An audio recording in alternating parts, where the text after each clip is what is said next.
Viewers কেমন আছেন? এটি হচ্ছে স্ন্যাপচ্যাটের অ্যাপ।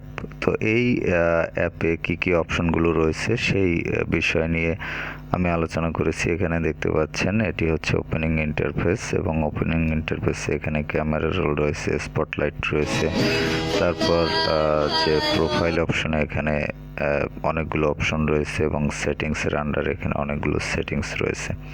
তো এই সকল বিষয় নিয়ে আমি আলোচনা করেছি ফুল ভিডিওতে। আর ফুল ভিডিওটি দেখতে আপনারা ইউটিউবে গিয়ে সার্চ করতে পারেন স্ন্যাপচ্যাট অ্যাপ ভিউ 24 এটি লিখে সার্চ করতে পারেন। এছাড়াও আপনারা ইউটিউবে গিয়ে সার্চ করতে পারেন @চ্যানেল ভিউ 24 এটি লিখে সার্চ করার পর প্লে লিস্টে ক্লিক করবেন, এবং সেখান থেকে অ্যাপ এবং স্ন্যাপচ্যাট প্লে লিস্টে আপনারা এই ভিডিওটি পেয়ে যাবেন, সেখান থেকে দেখে নিতে পারবেন। তো ভিউয়ার্স ভালো থাকবেন, কথা হবে আবার পরবর্তীতে।